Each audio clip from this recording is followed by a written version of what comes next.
This is Christianity 101, the podcast connecting busy people with Jesus. I'm your host, Rick Grundy. This is episode 11. Welcome back to another episode. I appreciate you tuning in. Thanks for giving me the week off. Last week I was camping for the week with my family. It was awesome, but we're getting back to it this week. We're looking at Romans chapter 13, verses 1 through 7, obedience to the government. We're going to be talking about this huge S word that not a lot of people like. It's the word submit. Bum, bum, bum. Nobody likes to being told to submit. Girls don't like it. Guys like it, I suppose, even less. Well, today we're talking about how it is we're supposed to be submitting to the government that God has established.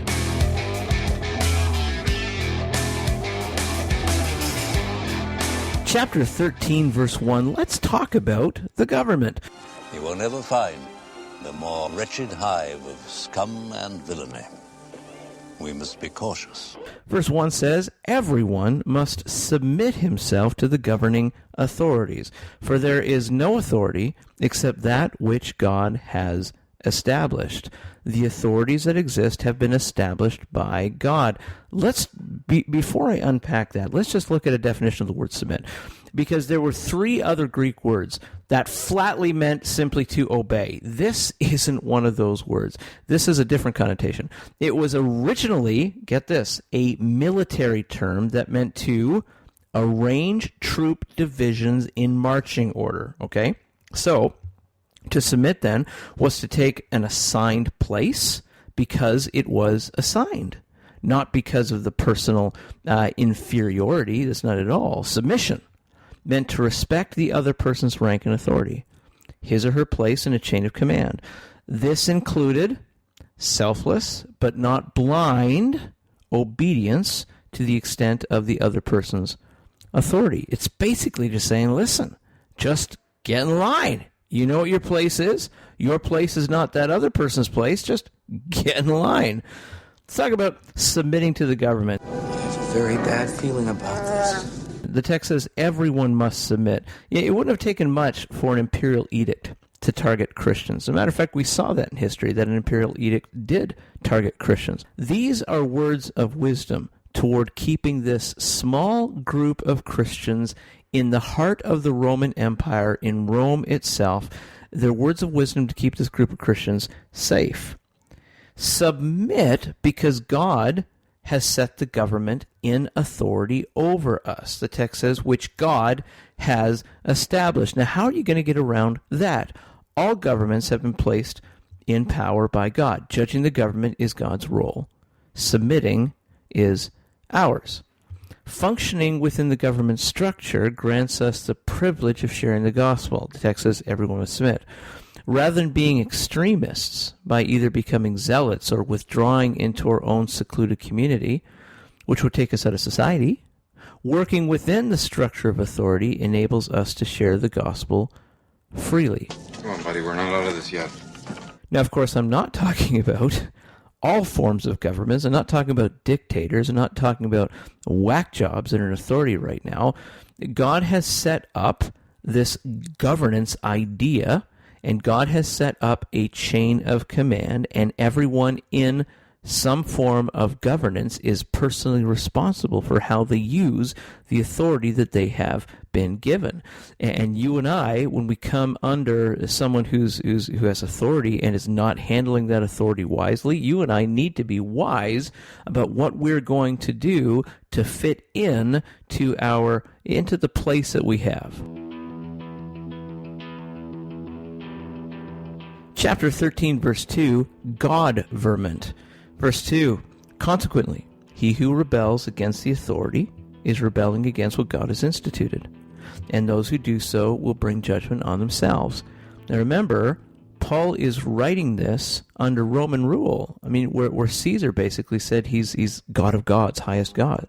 You know, where everyone in the Roman Empire had to go and sign this thing once a year saying that I worship Caesar above all. And I can't remember what the exact paper it was anymore, but basically everybody in the empire had to acknowledge Caesar as God at least once a year in order to continue to work and keep their house, keep their living. Okay, Paul is writing this in that environment. And so we read something like this and we look at the crazy stuff that's happening across the world and the crazy people that we see in leadership. Paul wasn't so off. I mean, Paul's context of government wasn't entirely foreign to what we see today. He still had crazy people in power in his day. I find your lack of faith disturbing. Breaking the law could be considered rebelling against God. The text is rebelling against what God has instituted. Now again, every leader is responsible before God to act wisely with their authority. And so if they are acting wisely with their authority, then if we break a law, we're rebelling against God. And of course, some people are just stupid. There's no challenge here for us to follow the law when it breaks God's moral law. That's absolutely not what the text is saying. But certainly in a good scenario, when we have leaders in place who are wise about this and are not causing us to rebel against God, turn our backs against God, breaking the law is actually refusing to obey God. You know, there are at least three interpretations of obeying authority. So let's just talk in a general sense about the three interpretations of obeying authority. Let's talk about church and state in opposition. Just hold them up for a few seconds. Some Christians believe that the state is so corrupt that Christians should have as little to do with it as possible. And although they should be good citizens, as long as they can do so without compromising their beliefs, they should not work for the government, vote in elections, or serve in the military. Now, in my Canadian context, I'm way far away from this. This is not my position, but in other contexts, perhaps people would hold that. Church and state are mutually exclusive. Okay, so others believe that God has given the state authority in certain areas and the church authority in other areas. Christian can be loyal to both and can work for either. They should not, however, confuse the two. In this view, church and state are concerned with two totally different spheres, the spiritual and the physical, and thus complement each other, but do not work together. Here's the third one. Church and state are ideally harmonious. Okay, so still others believe that Christians have a responsibility to make the state better. They can do this politically by electing Christian or high-principled leaders. They can also do this morally by serving as an influence for good in society. So in this view, church and state ideally work together for the good of all. Other passages give us guidelines and examples of what to do when government demands conflict with God's will. Okay? The text says, will bring judgment on themselves. We should never allow the government to force us to disobey God. That's not what the text is saying here. However, we should also accept the consequences of choosing to disobey government. Christians have been threatened, beaten, tortured, executed. When we rebel against government, even though it is to stand up for God, we know that there's consequences and know God probably is not going to step in all the time to save us from those consequences. Let's look at the big picture here, okay? Big picture. Not all leaders are personally appointed by God, okay? So God didn't hand select our current prime minister, our past prime minister. That's not what I'm saying. God doesn't hand select every single individual leader. I don't think he does. Nor is God responsible for their behavior. Nor is authority to be unrestricted. Okay, so Paul means that all human authority is derived from God's authority. For example, Pilate misused his authority to condemn Jesus. And that would be in John 19:11. However, the authority he used had been delegated to him by God. Let's look at chapter 13, verses 3 to 4, a tool to punish. For rulers hold no terror for those who do right, but for those who do wrong. Do you want to be free from the fear of the one in authority? Then do what is right, and he will commend you. For he is God's servant to do you good. But if you do wrong, be afraid. For he does not bear the sword for nothing. He is God's servant, an agent of wrath. Did you hear that? An agent of wrath, to bring punishment on the wrongdoer. That's a big, powerful verse. Let's talk about a definition of sword here. When you see the sword in there, it's a symbol of, it's a symbol of national defense. It's also a symbol of internal punishment for criminals. Okay, it goes both ways.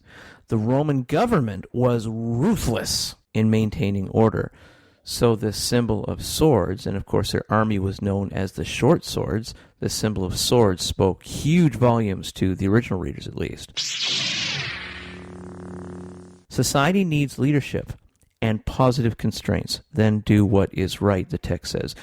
These verses focus on officials who are doing their duty. Governments that serve well, facilitate, and encourage citizens to do right. And we see that. When we see our politicians and other people in places of influence, when we see them doing right, we are inspired to get behind them, to come alongside them, and also do right. But when we see our politicians and other people in places of influence, when we see them doing wrong, we are not inspired to do right. Actually, for the most part, we think, okay, the bar has been lowered, and I can get away with stuff just as much as that other guy can get away with stuff. But here's the thing. Leaders punish with God's authority.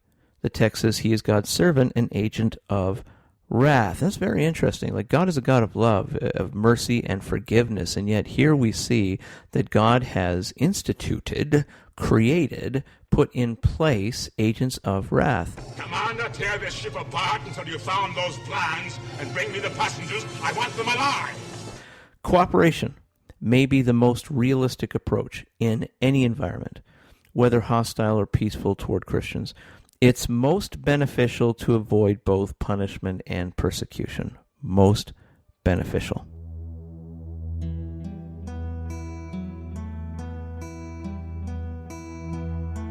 Chapter 13, verse 5. Let's talk about this big, nasty word that many people don't like. The word, submission, submission. Verse 5, therefore it's necessary to submit to the authorities, not only because of possible punishment, but also because of conscience. Oh yeah, thanks, Paul, for throwing that in there. Thanks for bringing it back to my conscience. There's two reasons to submit to government here. The text says because. Here's two reasons. Believers submit to keep from being punished and also to keep a clear conscience.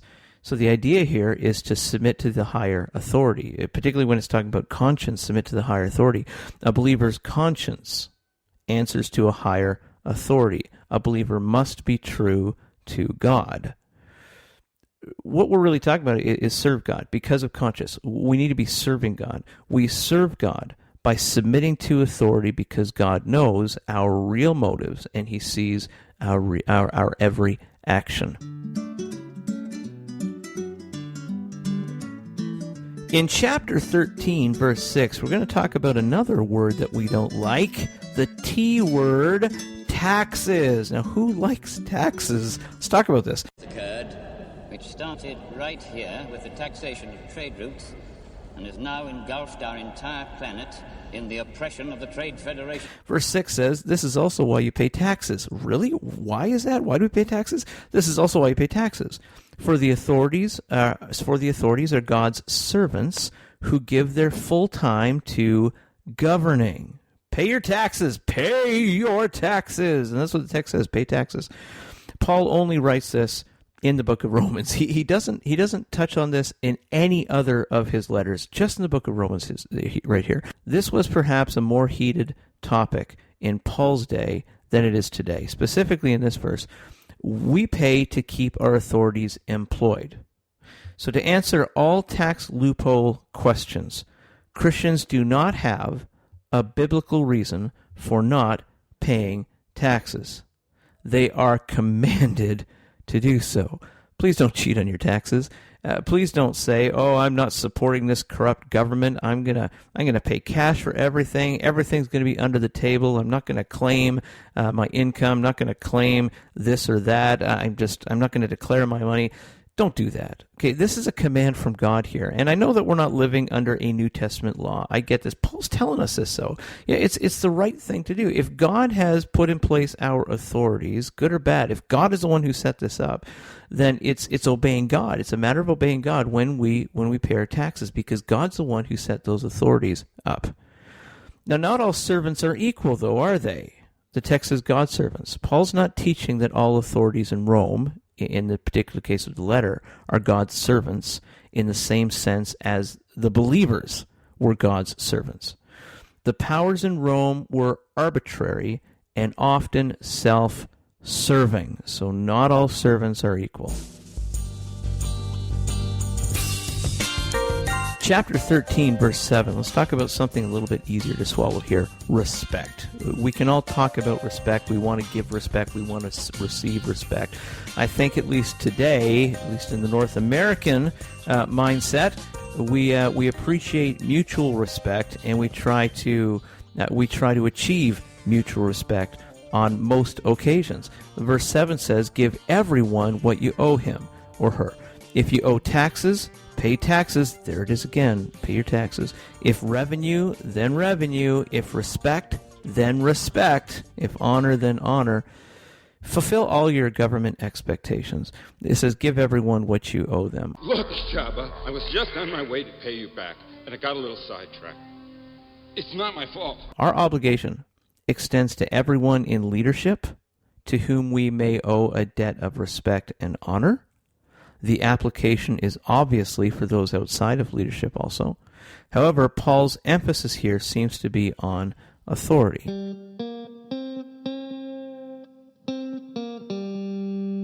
Okay, let's summarize this passage that we just talked about. We talked about government, talked about submission, even through taxes in there and respect in there. Let's summarize this short passage.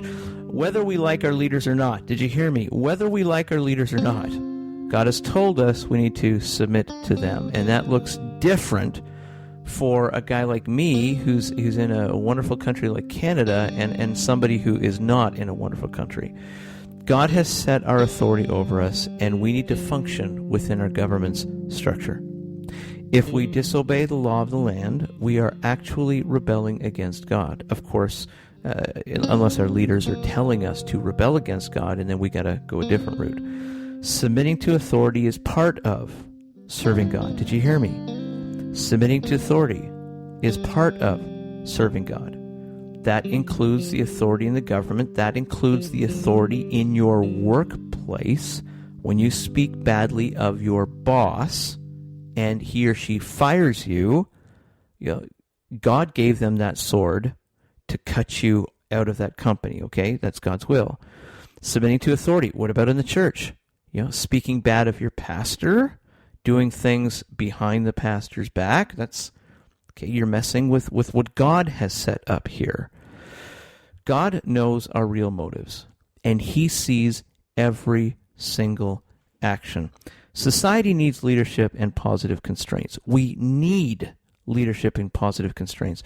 Our government encourages citizens to do right. It also provides penalties for people who rebel. There is no good reason for Christians not to submit to authorities unless it conflicts with submitting to God's higher authority. And of course, we see that even in Canada, even the States, we see that often, and we have a process then to speak to that. Even then, we should expect punishment and expect persecution. Dig your heels in. When the government is doing something wrong, dig your heels in. Know that you're going to be punished or persecuted, but dig your heels in anyways if it's breaking the law of God. Part of the submission means that we pay our taxes without hesitation.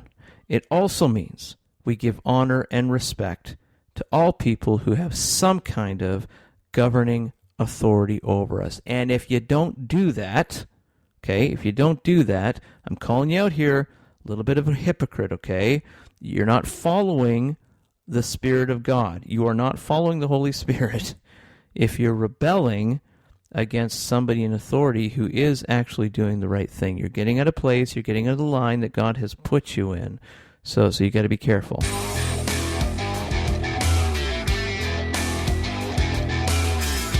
That's it for today's episode. God bless you. I will see you next time.